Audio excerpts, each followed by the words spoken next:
Howdy, everyone. Welcome back to a South by Southwest version of Texish, the show about some things Texas. And some things Californians descending on Austin again. We've got a couple of topical things in store for you today, but... Tito's and Shiner, gonna be an all-nighter, and I just might find her at the Whataburger line. Dance halls and women, but man, I'm wishing that I was fishing by the river tonight in Texas. First, as always, our favorite segment. And yours. The not sponsors still giving us no money, no matter how many followers or subscribers we get. Can't say no clout anymore because at this point we absolutely have There's some clout. Just no cash. No cash. Our not All sponsors. clout, no cash. Not sponsors. Seth, who's our first not sponsor for today's podcast? Our first not sponsor of this podcast is one we may have done before, but I'm going to do it again. Vegans. Just eat real meat, you pussy. Vegans. Ruining Thanksgiving since 1962. It's vegans. Tell me that you're weak and useless without telling me that you're weak and useless. It's vegan. Are you made of cartilage? Vegans. When did it become a political identity? Vegans. It's cool if you eat just grass and stuff, but what's with the chemical-laden fake stuff? Vegans. Make your own food. Vegans. That's not cheese, dickhead. Vegans.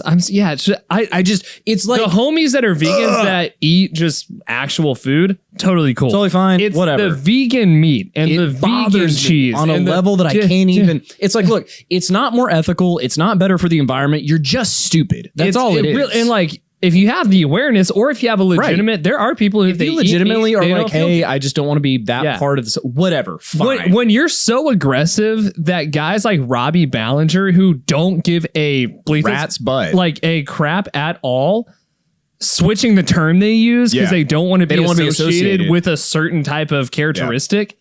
You gotta chill. You gotta chill. Our other not sponsor for today's episode of Texish is The Way Chris Williamson Never Blinks. The Way Chris Williamson Never Blinks. It's a bird. It's a plane. It's The Way Chris Williamson Never Blinks. You want to have a sexy man steer into your soul and make you feel a little weird and maybe a little turned on? The Way Chris Williamson Never Blinks. He's sponsored by Visine.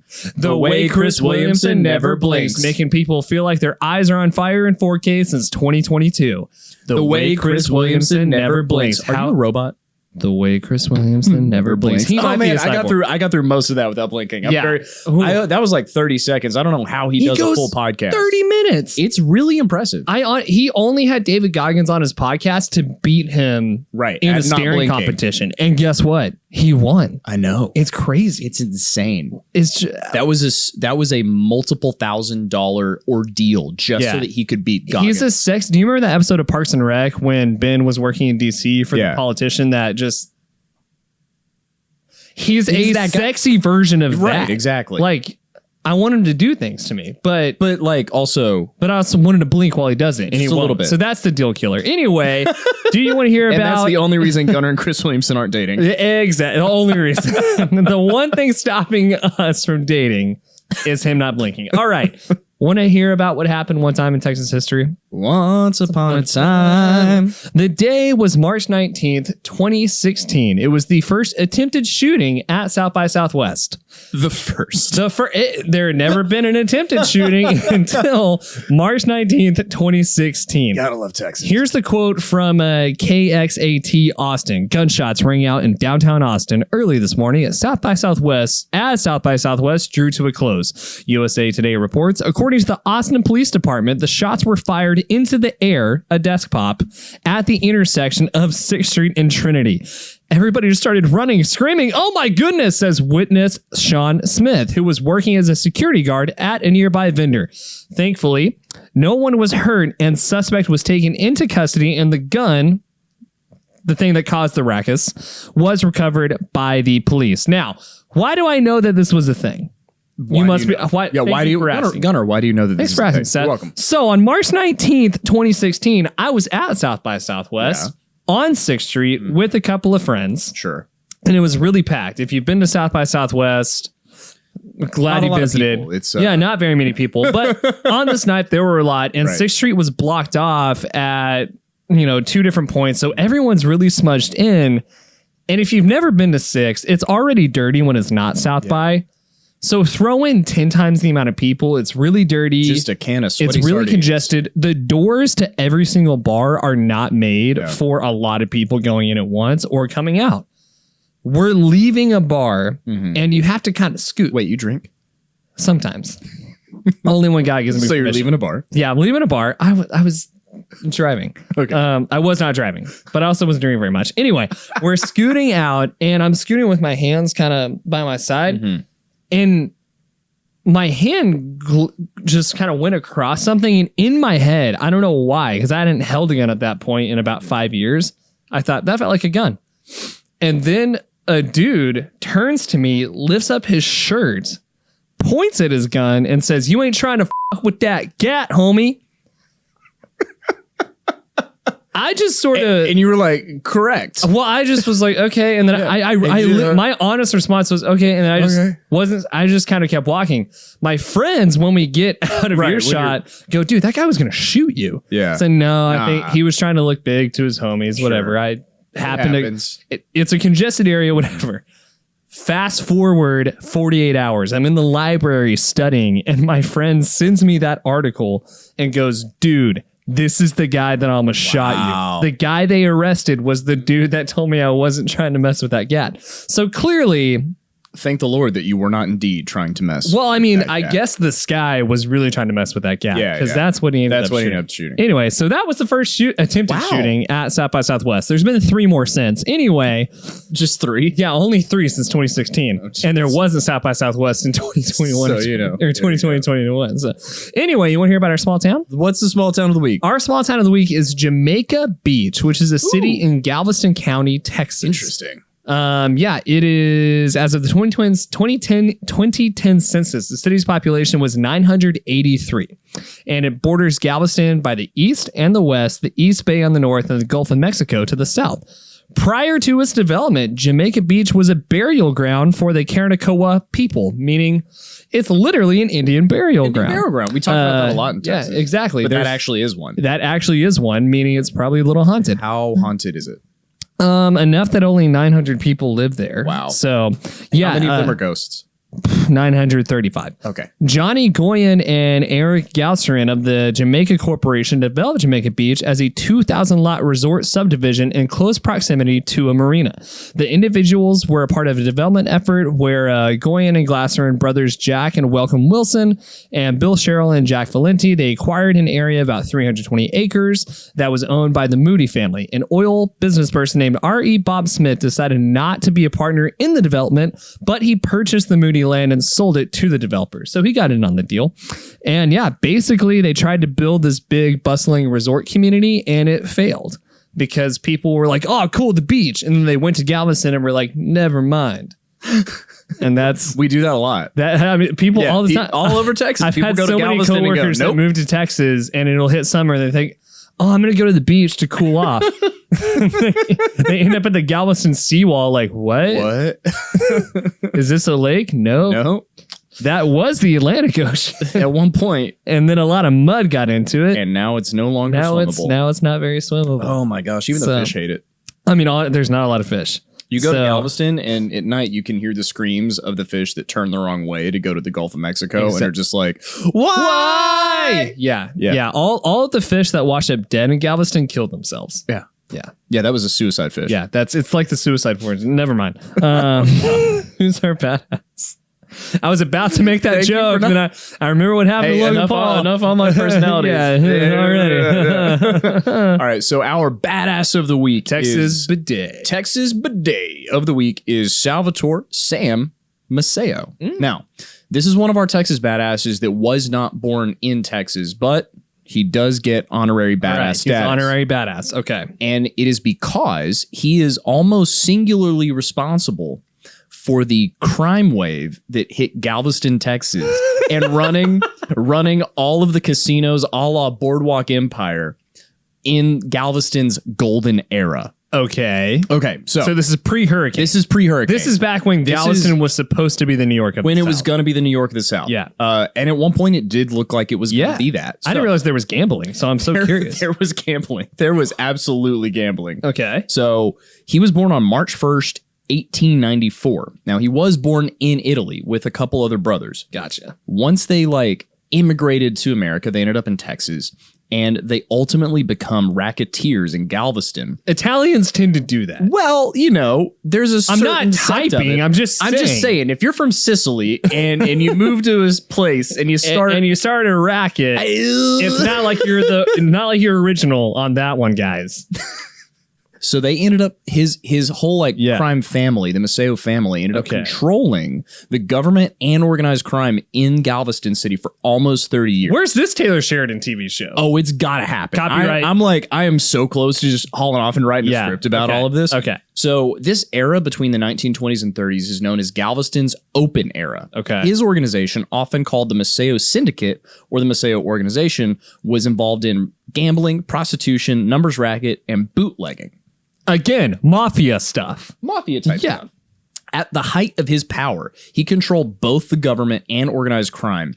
And sometimes this area was known as the Velvet Grove.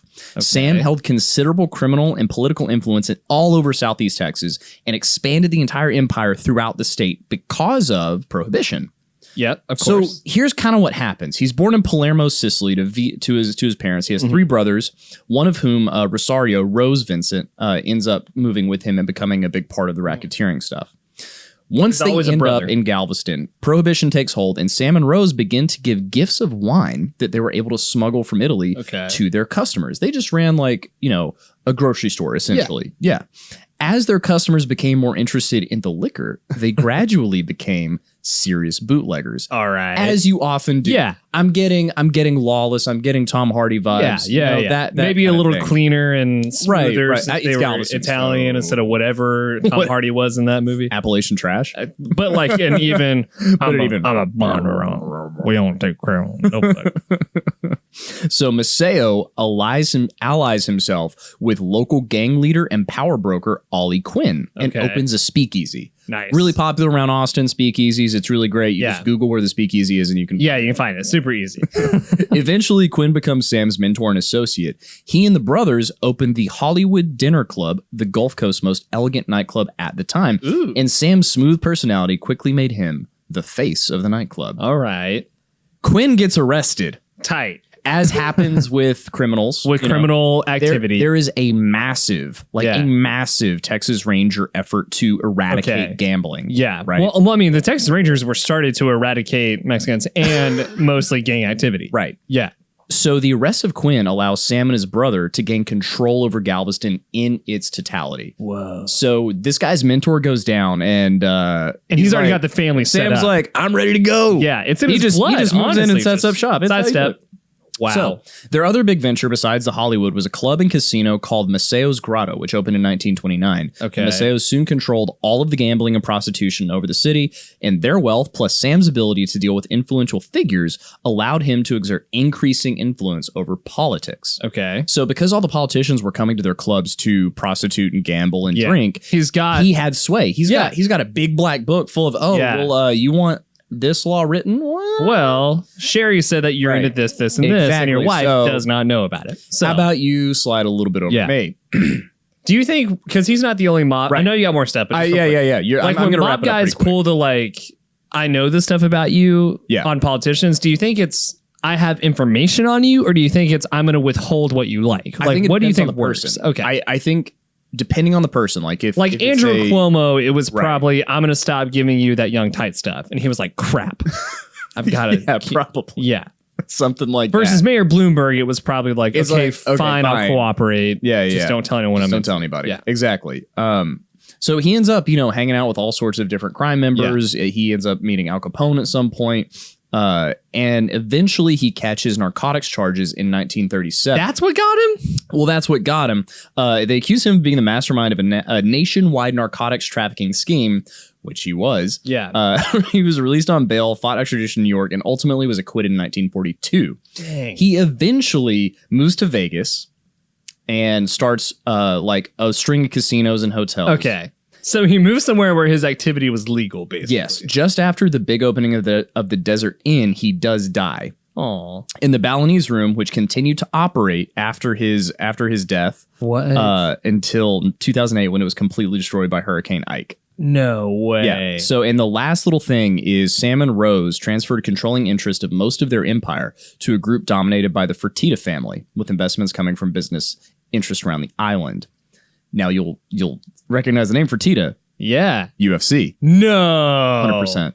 Wow. Right? That's tight. There you go. So the whole family is really interesting. This is a whole other episode. And there's like, I could go on for about 20 minutes about his personal life and affairs and the brothers and all those things. Mafia people are interesting. It's interesting. Can we just say it? I mean, they're so much cooler than cartel guys. They really, like, in a way, because cartel guys don't seem to have a code. Yeah.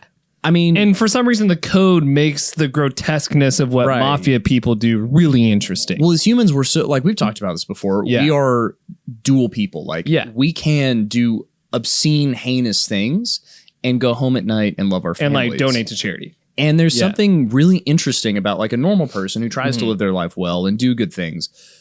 To watch something or hear something or read about somebody who can do illegal stuff. Yeah.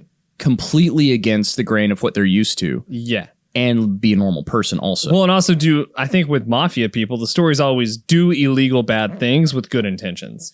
Right. It seems to be. I mean, like, we could go on about what that means. Again, just the movie about the casino in Galveston and the Italian mob operating it is enough for me to be all in here. And I mean, this all started because of prohibition. And I got to say, giving alcohol to the people is a very good deed. Yes, very good.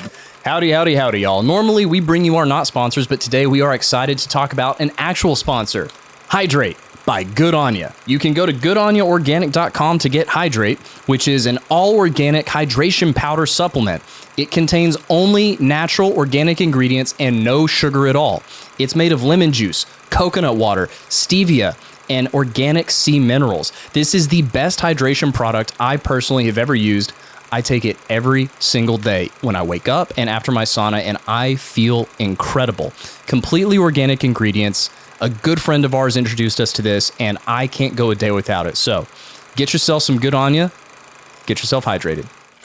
Look, it's not the 1920s anymore. Everybody has a business or a startup of some sort, whether it's a side project, whether you've ditched the silver spoon and are going all in on your side hustle to make it a full-blown business, or you have a small business already, but you've hit a plateau in growth and you're trying to find different ways to turn your marketing dollars into legitimate revenue. Well, Creators Collective is here for you. They are a full-service marketing agency offering marketing, branding, logo design, copy, video, social media management, anything custom to your business or your startup or your side hustle that will help you grow your bottom line, grow your brand reach, and just feel like you have the best dang company ever because your marketing assets are frankly better than everybody else in the game. So what you need to do right now is go to creatorscollective.us and contact them to schedule a call and find how Creators Collective can help you grow your business for the long term. That's Creators Collective. Schedule a call and just grow your freaking business with marketing that freaking works. Texas Update? Texas Update. Over the last week, thousands of people have visited Austin for South by Southwest, immersing themselves in activities and experiences local Austinites enjoy every day, namely waiting for over an hour in line to overpay for drinks and for food, sleeping with people based on the type of breath work they're in, and listening to entrepreneurs rant about Gary Vee. South by Southwest is on us once again, and Austinites all over the city are surprised at the lack of traffic and availability of parking, forgetting that all the Californians already live here. Fitness influencer and spray tan champion of the world, Brittany Dawn Davis, is being sued by the state of Texas for deceptive practices that affected thousands of women who bought her meal plans. Well, at least I still have the aromatherapy and essential oils that the pastor's wife sold to me for my allergies, said suburban moms across the state. You're picturing her, aren't you? Yeah, She's definitely a substitute teacher. Definitely a substitute teacher. Yeah, the Weight Watchers didn't work. Jenny Craig didn't work. Conservative influencer Brett Cooper, seen here checking to see which of the Texish bros is single. highlighted up-and-coming hilarious Texas podcast, Texish, on her show, The Comments Section. And didn't shout out the Texas podcast. Yeah, Brett Cooper. Let's just say the comments on that video are way more tame than the one on ours. Yes, true. Some of them are complimentary. My notes started taking voice notes. Wait, did it really? Yeah, okay. Look, we got to talk about this now. Okay. Yeah, okay. By the way, awesome. Like, Great, cool. super awesome. Super I'm flattered. really happy. Clearly hasn't seen our Candace Owens clip. Yeah, We probably. wake up this past Friday, Yeah. and I got all these messages. Yeah. Hey, Daily Wire, someone on Daily Wire shared your clip. Someone on Yeah. Daily Wire shared your clip. And in my head, I thought, oh no, they found the Candace Owens clip. Right. And then I open it up, and Brett Cooper, who's one of their people, and She hosts the show, The Comments Section. comment section, hosts her own show, Yeah. self-made woman. Her content is really interesting. I've seen it. It's good. I did like a shallow dive, and it's funny. Like, it seems well put together. But yeah, she has a short where she plays our liberal tattoos. She reacts to it, right? She's reacting to it. And again, it's called the comments section. She Right. reads comments. The funniest part to me is she picked two of the most tame comments. the very the tamest, least funny. She picked this lame media company, Q6. yeah, who even is that? Liberal tattoos are dumb to read. Right. To the masses. And yeah, I could not believe my eyes. I really was like, oh wow. I guess when it's a million people Sure, with their right. own show can do it. I just had a moment of like, oh wait, people can It was just cool. Like, it broadcast was really our fun. stuff as well. Yeah. Yeah. What did you think? Because I texted you. Yeah, you did. I had no idea. Yeah. I don't know. I was just like, man, do we have to talk to Ben Shapiro now? Is that Oh. I mean, it would be a very interesting conversation. to be honest, truly 100% on transparent honesty, I was happy and flattered Yeah. and proud. I was like, oh my gosh, like the things we are doing Yeah. are visible to people that are higher up in in this world, in the a content way. world. Yeah. And let's be honest, one of the commodities that is the most valuable at this point in time is attention. Yeah. And so whenever you are able to capture the attention of somebody who provides value on a massive scale, Yeah. 5 million it subscribers. just feels really good. Yeah. And that's so, I wrestled with this all weekend as Yeah. far as I'm so excited about this little thing. Right. Because she doesn't even say, No. here's this clip from the Texish podcast. She just reacts to the clip. Which, to be clear, is fine. no, Like, that's she's totally cool. reacting I to just something. mean it's not Yeah. it's not like this person said, go check out this podcast. Right. Just the fact that she was watching one of our silly clips Right. made me feel good. Yeah, but then isn't that weird? but then I had this weird shame guilt spiral of I shouldn't care either way. Right. But, I shouldn't care at all. but I mean, we care about the show. We do. We And care about the show. We care about our viewers. Yeah, we care about not offending people as much as that happens. It's not the We care about entertaining we care people, about entertaining and we never want to entertain people at the expense, like the real Yeah, yeah. expense of. the only times we've ever cut anything are when we were like, we crossed a line. Yeah, we clearly and, like, crossed a line attack somebody. now, and you know, Even cut even that. today, as we're talking, we have a reel kind of going up. Yeah, And there's a section of the people watching it who are a little bit offended because it feels to them as though we're making fun of like blue collar workers, and we're and we're not. And clearly. clearly, If anything, we're supporting. if anything, Blue but I get it. Yeah. And whenever you make your opinions known, whenever you go out on a limb and say Yeah. something in the intention of making somebody laugh, yeah, you risk offending people. And, Sure. And honestly, I'm at this point, I think I've been able to remove myself from caring about that part of for it sure. because I know my intention is good. Yeah, And I have no problem apologizing if I go way over For the line sure, on something. for sure. Like Yeah. truly. So that is all good. And yeah, I'm just like, I look at it as I'm proud of the team that has taken our content from yeah. Mostly Ingram, not Jake. But yeah. Ingram, Jake doesn't do shit. Jake doesn't do anything. Oh, you guys are I'm gonna good. switch the camera. I'm gonna write a software that no one else in the nation has. Jeez. Did you know that? Get a job. By the way, like, Yeah, actually, seriously, really quick, like, the software Jake wrote is completely unique. It's to the completely studio. unique. No, anyway, He could sell it. for Brett God Cooper knows. talked about our clip. I don't want to Yeah. give Jake too much credit.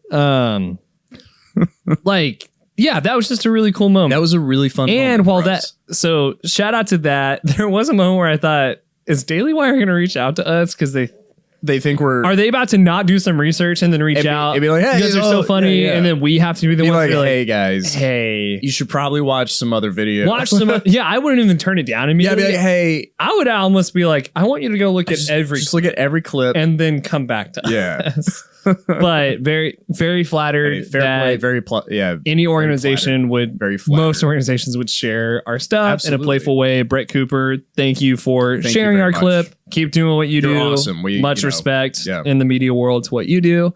So that's really cool. We also had a DP get 1 million views. We had a DP get 1 million views. Me and Seth had a DP clip. We have a DP that we did together. 1 million people together. We have a DP clip that over 1 million people have seen.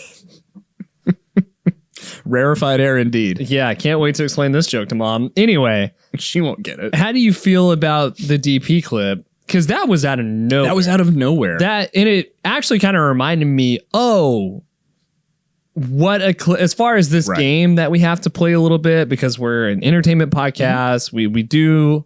If we want to do this in a serious way, we have to be on social media. We have to have the reels made. Shouts out Pouch 6Q6. Absolutely. Everybody helping us with that.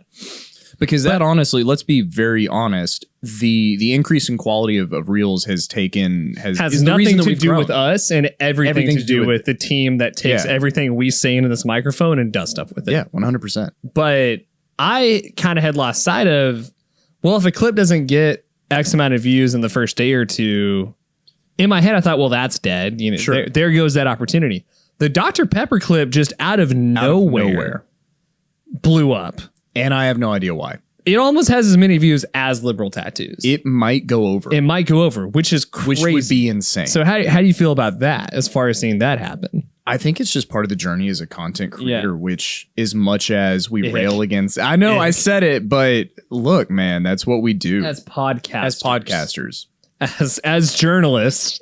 Oh God! Reporting. I would rather be I'd rather be a content creator, to be honest. But just really cool to see. Really cool to see that clip is doing well. Thank you to everybody who has watched it and shared it. Not thank you to Dr. Pepper who still won't answer our DMs. We got 1 million views for you guys. Come on, guys. Come on, do something about it. With 1 million views. I can't stop giggling at it. It's funny. So that's happening. Daily Wire, Dr. Pepper, the whole thing. Yeah, we have t-shirts. Don't forget to go buy t-shirts at texishpod.com. These are our best seller. We got some other options for you. So make sure to go check that out. With the clips continuing to grow. Yeah. What are you most excited about and what are you most nervous about? I'm the most excited about expanding what we do, putting out more clips more often, and venturing back into sketches. That's what I'm most excited about, because I think the audience that we're building is ready for that. Yeah, and will accept it. Mm-hmm. The thing that I'm scared of is that as much as we're building an audience on one platform, I'm worried it won't translate into more listeners. That's my worry. Fair. But I mean, we can have two different types of audience. Yes, that's very true. That's very, very true. Yeah. So that's my fear, is that just because this thing is doing well, it doesn't mean that this will do well. Yeah. However, it is kind of like a proof of concept. Sure. Well, this is also the foundation. This is also the foundation. The other thing. I mean, yeah, exactly. Yeah. So I'm just like, I'm overall excited. It's hard to find something that I'm not excited about. Yeah. So same question to you. Yeah. I mean, I'm most excited about validation is not the right word, but confirmation, maybe. Confirmation, just clearly there are people that are enjoying what we do. Because if no one was watching, quote unquote, we would have to stop. We would. I mean, we would just switch over and just have dinner. Well, I mean, we would. That what people are always like, how is your banter so good? Because this is how we talk when we're not doing a podcast. For 18 years in one house. This is just how it works. We talk. It's how we behave. Again, sorry, Mom. So real sorry, Mom. But for about a year, we were not grinding, because it's a podcast. You can't really call it a grind. Practicing and knowing that we have good content and we have good interviews and we have something of value in this weird media entertainment world. Mm-hmm. So what I'm excited about is the last 3 months, and especially this last week, it feels like, okay, I wasn't wrong. I'm not stupid. Right. I'm not dumb. This wasn't misplaced. I'm not. This wasn't we're not crazy from a we think this is good and no one else does. Yeah. Um, Absolutely. And I've never necessarily doubted that, but just having that fuel as far as, okay, almost 10,000 people are opting in because they enjoy it. Yeah. And then I'm most nervous about our DMs getting inundated with people who want us to commit suicide. Sure. Not because that affects me. Or because it's real. It's just like, it's not a. It just makes me sad at humanity. That's what it is. know? I don't read the DM or the comments that are basically like, you suck and kill yourself and think I should kill myself. Doesn't affect me in that way. It's more like, okay, if that's worry about happening that person now, I'm worried about that person. Also, if that's happening now, it's just gonna keep that's gonna be there. Yeah. And it's more of just a like, well, I don't want that. Well, eventually energy in our area. We're gonna hand off that part. Sure. Yeah. To kind of prevent that. So it's nervous from if this keeps growing, more of that type of stuff is going to fall in here and there. Yeah. And it's just I think it's the burden of like, I actually want to help that person. It's an emotional burden. Yeah. I want to help that person because clearly something's wrong. Yeah. That this is what they're saying to this, to a spooky to just some random thing. Yeah. So I feel you. Yeah. Real quick to wrap up, because we do got to wrap the episode. Yeah. It is South by Southwest. This is a media platform. We are podcasters. Yeah. I get this question a lot. I'm sure you do too, from various people. If I'm going to start a podcast, what are some things I should keep in mind? What should I do? How should I go about it? The general, I want to start a podcast. Do you have advice? So give me like your 3 best I'm starting a podcast tips. I'll go first. Okay, you go first. I have a question for you. Here's my answer before you answer. Yeah. I'm controlling that. There you go. Hey, I'm in control. Yeah, I'm in control. All right. Seth's being big. All I'm right. being big today. All right, Zach Tellinger is coming Let's in. go. You're Let's alpha. go. Okay. So I always tell people, first off, choose how often you want to release an episode and stick to it no matter what. It's a good one. That's my first one. Mm-hmm. My first, so we're just doing 3. Yeah, let's do 3. Yeah. My first one is if you can't commit to doing 100 episodes with consistency, meaning you have, I just go a step further than you. I say if you can't do 100 episodes in a committed schedule, don't start. Okay, fair. Yeah. Just period. And Similar advice, but same. Yeah, it's kind of like, it's like like with dating, right? Sure. Like if you can't commit to actually being with one person, don't date. Just period. Sure. In my opinion. Like, I mean, that's fair. If you can't commit to actually doing this all in, don't do it. Don't start. Fair. Second one is don't worry about your audio equipment at first. Yeah. Whatever your price range is, whatever you're willing to spend on a microphone, they make so many great microphones for your iPhone. There are so many free tools available for you to get your voice on a recording. Yeah. Do that. Don't feel like you have to spend $1 million on your Shure microphone. Yeah, even it's though amazing. We gave that to Pouch 6 to build this. Yeah. Welcome. You're welcome. But not everyone has. Not everybody has that ability. Yeah. So whatever your entry level is, accept it and just put it out anyway. Yeah. Because we did our first 50 some episodes with snowball mics. Yeah, with two snowball mics, and we had 3 on people GarageBand, and nobody could tell really. Honestly, once we got it dialed in. Yeah. Once you got it dialed in, there's no we there. Anyway, so I like that. So again, it's kind of a further than a little further, because the people who have asked me up to this point, I actually do say, figure out your video setup from day one. From day one, yeah. Not in a have the best equipment possible way, but just in a, when you record your first episode, have your video SOPs figured out. Whether it's your webcam going right into Zencaster or iMovie. Yeah. But have because that, full disclosure, we didn't. That was a huge mistake. Not huge, but it was a mistake. It was a huge roadblock. The one thing I wish I could change, because I wouldn't change our platform, I wouldn't change our format, I wouldn't change our content. I would just change, we videoed on our phones and uploaded directly to YouTube from there from day one. And we didn't. And I think we missed some of the growth we're getting now early on. But that's okay. But you live and learn, and now live and learn. Now I can tell people, hey, even if it is your phone directly on you with bad lighting, use it. Like have your video going from day one. Yeah. So My last one is like a soft skill. Okay. If you are doing a solo podcast, my recommendation is that you print out a picture of like your best friend, your mom, somebody you really love and can talk to, and put it right by either the camera or right where, like if you're not using a camera, just put it somewhere where you can look at so that you feel like you're talking to a person and not nothing. Yeah. That's going to massively change the way that you speak, you know, your pace, your tone. You're going to be a lot more engaged. If you do have a guest, my advice is to really, truly take the time to ask them questions that you are interested in. Yeah. If you have, let's say, a runner on, sure, you're going to ask some running type questions, but don't feel like that's what you're locked into. Yeah. Ask them what their favorite foods are. Ask them like why they love where they live. Like ask a question that is important to you. Yeah. I love that. And then you will get some genuinely interesting responses. Mm-hmm.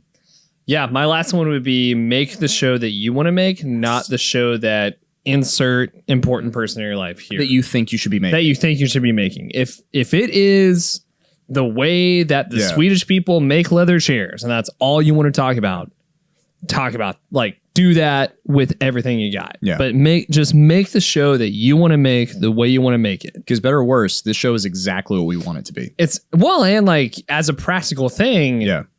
At first, no one's listening. Yeah. And guess what? When your friends listen, they're not going to like it.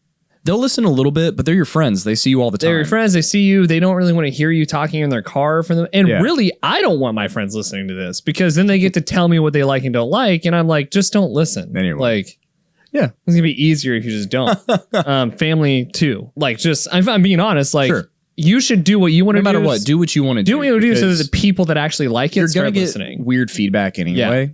Make sure it's because make sure you're doing what you want to do. Don't change what you're doing because of other people. That's it. Just if you're going to commit to 100 episodes, if you're going to invest time into learning how to do video, make sure that you're doing something you want to do because for the next year, you're going to feel like you're wasting your time. Yeah.